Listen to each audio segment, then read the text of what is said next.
Sempre acho um tanto difícil comunicar com exatidão o que desejamos dizer. Temos de usar palavras. Há outros meios de comunicação, mas podem conduzir a erro e, portanto, devemos desconfiar deles. As palavras, também, podem ser distorcidas. Há muitas nuances de sentido para cada palavra e, quando se está comunicando algo que não é puramente objetivo, se requer certa flexibilidade da parte do ouvinte, certa sutileza da mente, uma qualidade não inerente às próprias palavras.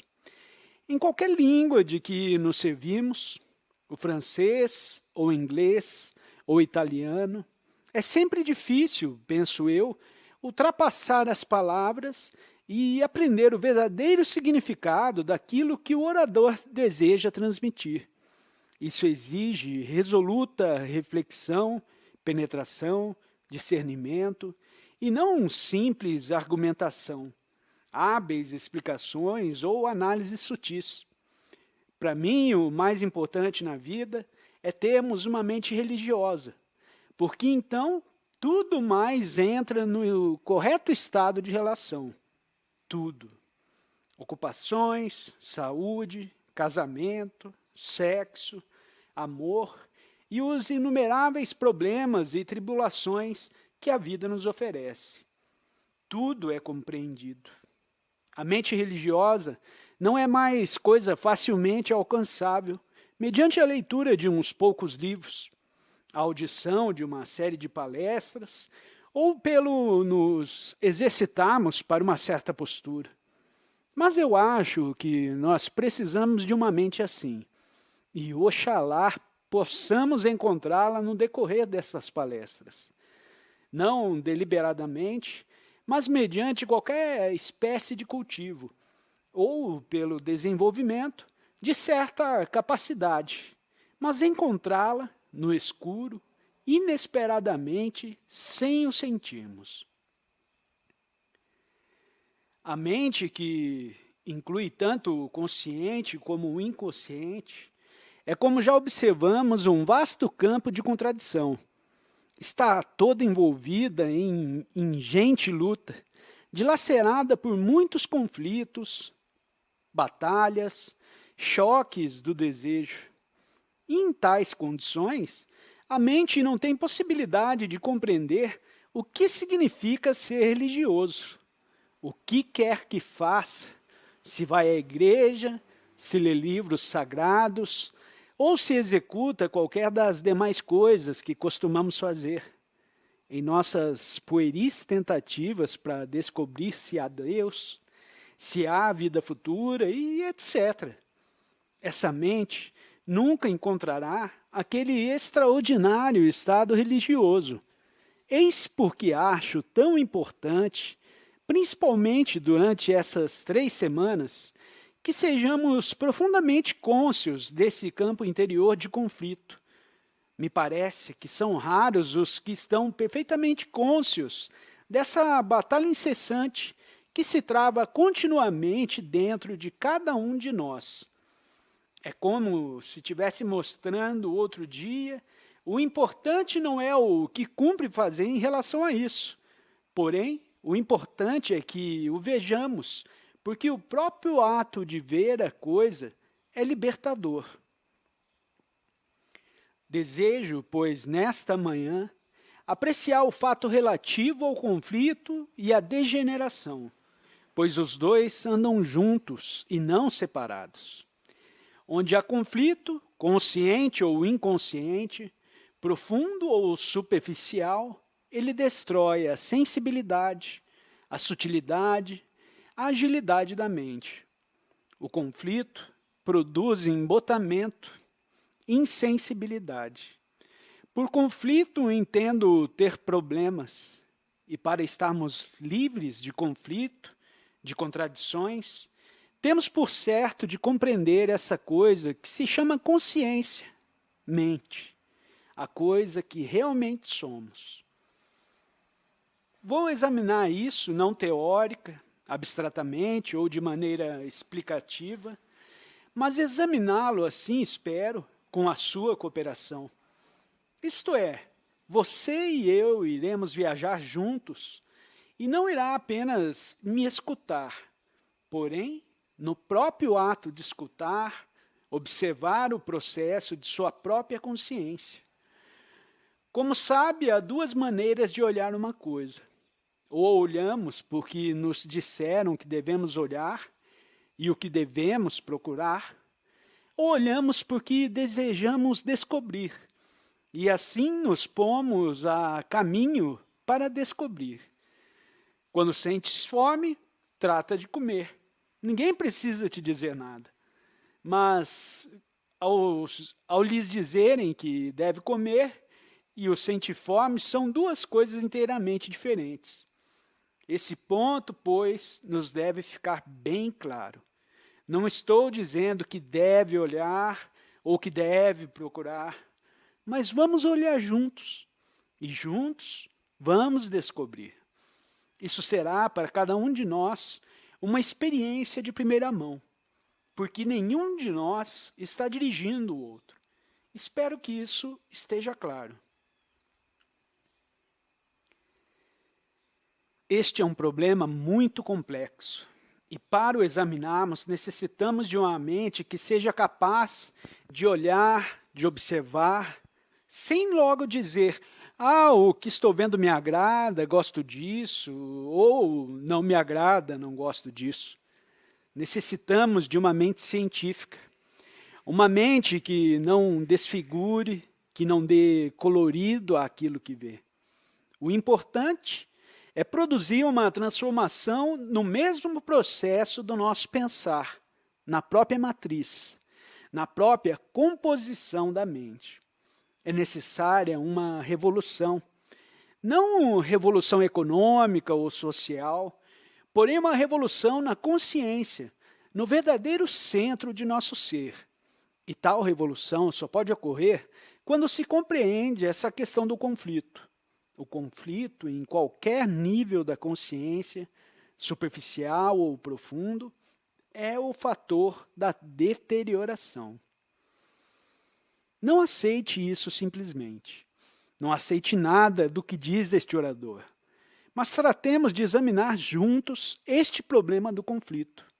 Palavra que para mim significa autocontradição, autocompaixão e impulso para o preenchimento, com sua inevitável frustração. Ajustamento, imitação e a contradição inerente ao desejar alterar o que é para outra coisa que chamamos o ideal. A contradição entre o que eu sou e o que eu deveria ser, a contradição envolve competição, o desejo de ser uma pessoa admirável, famosa, com todas as concomitantes lutas, o trabalhar, o batalhar, o ansiar, o medo de não ser algo, a agonia do desespero. Tudo isso e muito mais ainda está contido na palavra contradição. E é o fator da deterioração. Somos buscados para viver em conflito perpétuo, econômica, moral e espiritualmente. Nossa sociedade está baseada no conflito, e todos os instrutores religiosos nos têm dito que devemos nos disciplinar, que devemos lutar para sermos ou nos tornarmos algo. Temos sempre o modelo, o herói nacional ou religioso. Imitamos o santo, o salvador, aquele que atingiu a meta.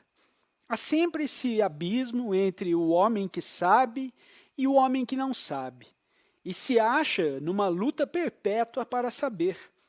O estúpido que luta para se tornar inteligente.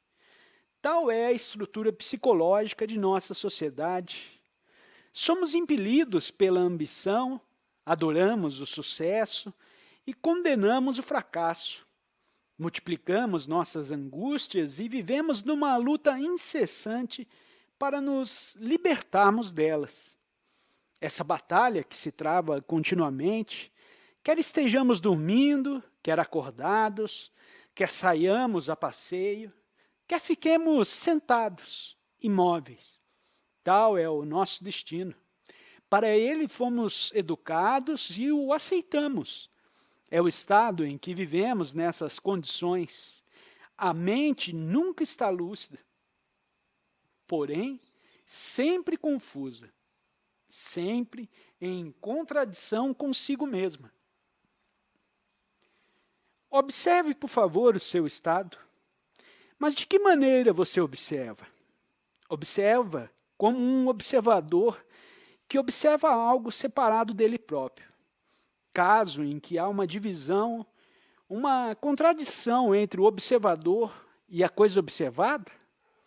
Ou observa sem a presença do observador? Segue isso, por favor, porque é importante. Quando estamos observando o processo extremamente complexo de nossa própria consciência, cuja verdadeira essência é o conflito, devemos compreender o que entendemos por olhar e observar. Estou certo que a maioria de nós observa, como alguém que o faz pelo lado de fora a olhar para dentro. Está cônscio de seus conflitos e está a observá-los como um censor, como um juiz, como observador separado da coisa observada. É isso o que, em geral, fazemos. E é isso o que nos impede de compreender essa coisa tão complexa que se chama conflito. Seu enorme peso e conteúdo, suas variedades. Quando observa como quem está de fora, a olhar para dentro, cria sem dúvida um conflito, não acha? Não está compreendendo o conflito, porém apenas tornando-o maior. Consciente do conflito existente em si próprio, o observador diz: preciso alterar isso, não gosto de conflito, gosto do prazer. O observador, pois, tem sempre essa atitude de julgar, de censurar, e quando se observa dessa maneira, não se está compreendendo o conflito. Pelo contrário, ele está sendo multiplicado. Tornei bem claro esse ponto? Para mim, todo o processo psicanalítico redunda em intensificação do conflito. E não pode dar a libertação do conflito.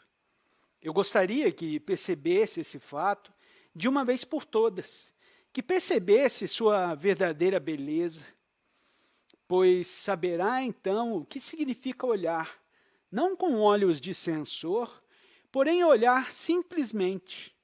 Se olhar com olhos de censor, irá aumentar o seu conflito.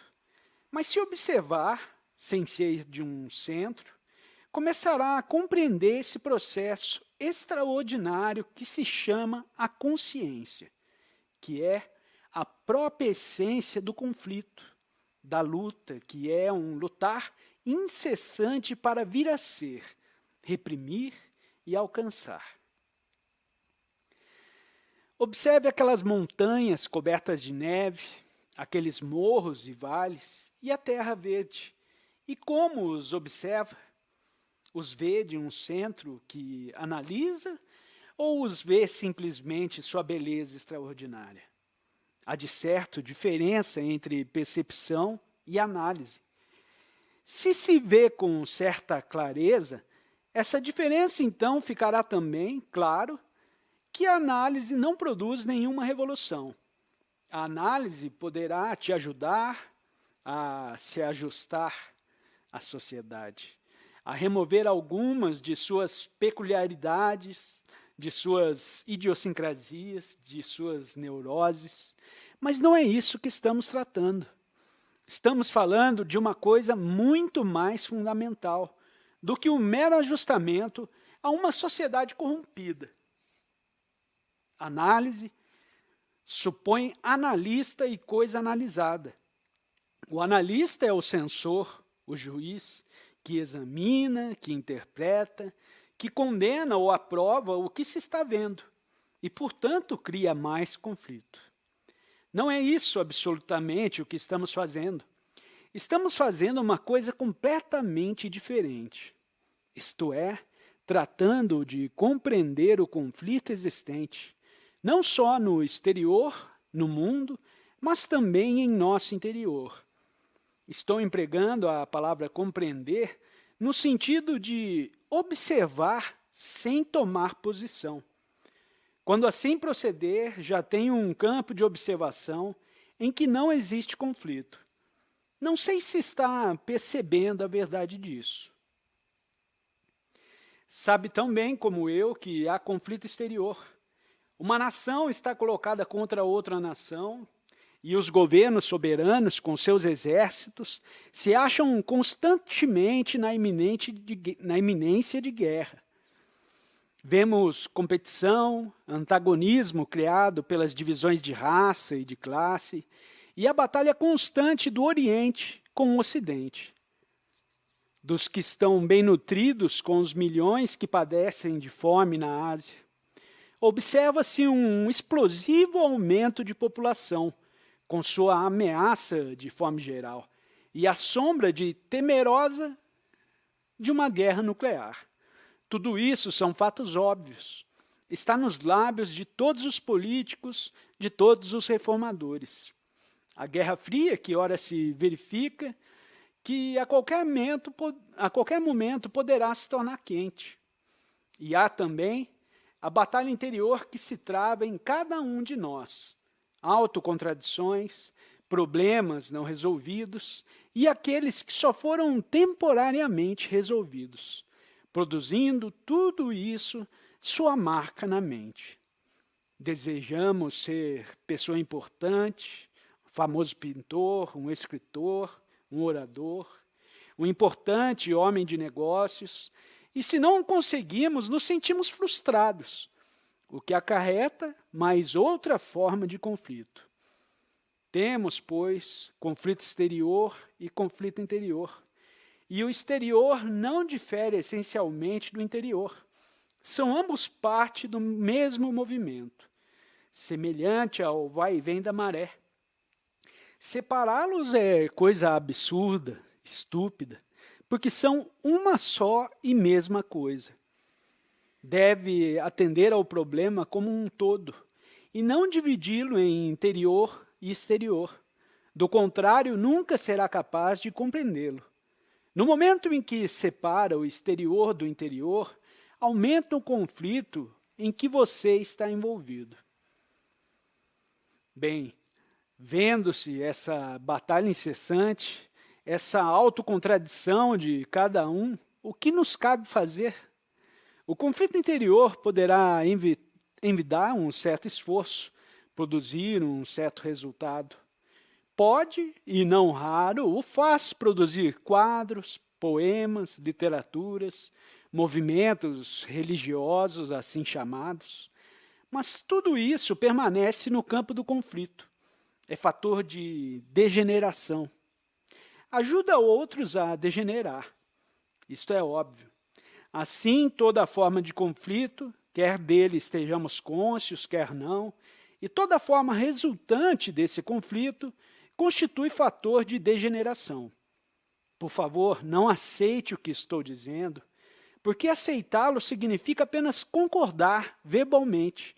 E aqui não estamos para concordar ou discordar verbalmente. Isso aqui não é uma sociedade de debates. Veja, há séculos e séculos que estamos sendo criados nessa ideia de que precisamos lutar para ser ou alcançar algo. Lutamos para ter êxito nesse mundo e pensamos também que, pelo conflito, alcançaremos a divindade, ou criaremos algo no sentido artístico ou religioso. Veja os inumeráveis santos que trabalharam consigo mesmo para alcançar um estado considerado espiritual e, como tal, reconhecido pelas igrejas. O conflito, pois, é uma instituição veneranda, coisa divinizada por nós.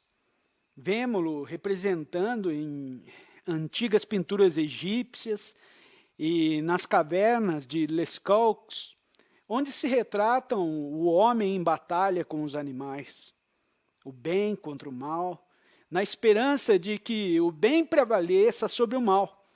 O conflito é um processo histórico. É como uma vaga descomunal que constantemente nos colhe e dessa vaga fazemos parte. Para vermos o conflito, esse processo histórico e social de que fazemos parte, como fator deteriorante, necessitamos de muita atenção e de verdadeira inteligência. Em maioria, não reconhecemos o conflito como fator de deterioração, porque nos habituamos a ele. Na escola, nos negócios, em tudo o que fazemos, o conflito, a rivalidade, é nossa maneira de vida. E ninguém quer admitir que ele seja profundamente destrutivo. Uns poucos poderão admiti-lo teoricamente, mas não de fato. Assim, examinemos isso. Como disse, há muitas variedades de conflito.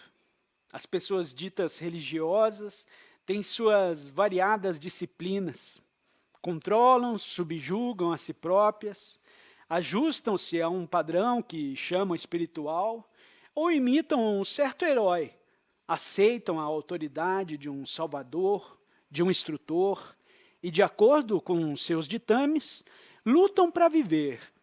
Se são verdadeiramente sérias, como os monges cristãos e certas pessoas da Índia que renunciaram ao mundo, sua vida é uma perene batalha de autocontrole e autodisciplina. E consideremos nossa própria vida. Alguns dentre nós talvez fumem. Pode-se achar absurdo ser escravo de um hábito.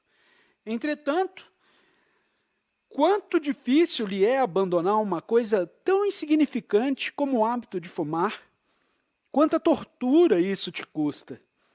Daí resulta conflito. E, naturalmente, quando se trata de coisas mais emocionais, como sexo e etc., o conflito se torna indizível agonia. Mas estamos acostumados com o conflito, que se tornou um hábito, nossa maneira de vida.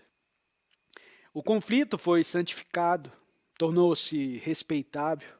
E se vem uma pessoa como eu te dizer que se pode viver sem conflito, ou te torna sardônico e diz, pobre coitado, ou procura imitar sua maneira de vida e, portanto, de novo, te surge um novo conflito.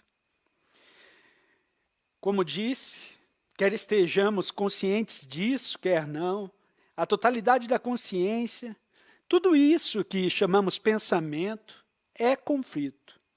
Pensamento como palavra, como símbolo, pensamento como reação da memória, não só a memória de ontem, mas a de muitos milhares de dias passados. E se não pensasseis, o que aconteceria? Ficaria vegetando, satisfeito com o que é, igual a uma vaca?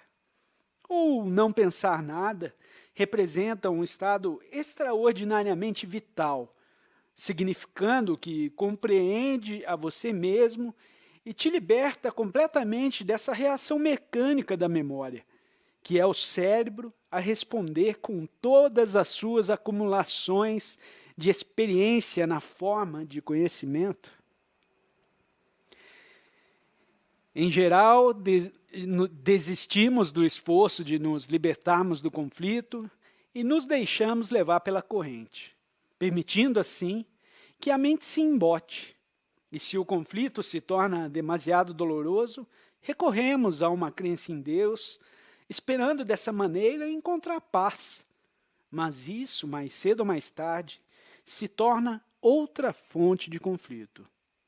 Ou, receando-se que, se nenhum conflito tivéssemos, iríamos vegetar, nos embotar, nos quedar satisfeitos, conversamos bem afiado o cume do conflito, argumentando intelectualmente com outros, lendo e instruindo-nos sobre as mais variedades matérias.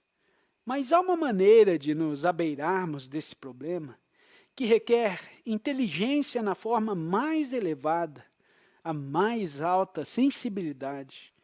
E esta maneira é observar, estar consciente de todo esse processo de conflito, sem fazer escolha. Se nele entrar, verá que nesse estado de percebimento, sua mente compreende imediatamente todo o problema que surge, de modo que não se proporciona ao conflito solo para enraizar-se. Pois bem, é sobre isso que vou falar e não sobre como fugir ao conflito. O que afinal é o que fazemos recorrendo ao nosso Deus predileto ou ao nosso analista favorito. Vou falar sobre como compreender negativamente todo esse processo de conflito. Por compreensão negativa, entendo que está o estado em que a mente olha um problema ou uma montanha sem verbalizar. Ela apenas olha. É o estado da mente que não interpreta, que não censura ou escolhe, mas está consciente sem escolha. A mente não diz, gosto disso e não gosto daquilo. Porém, apenas observa com uma atenção total, e nesse estado mental verá que toda espécie de conflito, em qualquer nível de vosso ser, terminará. A mente, sem conflito, é a única mente religiosa, mas ainda não conhece esse estado. E por mais encantados que vocês sintam com minha descrição, isso não tem nenhum valor. Para o homem ou mulher que deseja verdadeiramente compreender a beleza, o extraordinário significado de uma vida livre de conflito, eu digo que essa vida é possível. A coisa mais importante é que se esteja totalmente consciente de todo o conteúdo da consciência. Estar totalmente cônscio não significa analisar, porém simplesmente observar. E aí está a nossa maior dificuldade, porque através de 1 milênio de hábito, vimos sendo exercitados para julgar, para condenar, para comparar, para nos identificar. Esta é a nossa reação instintiva e, portanto, nunca observamos realmente.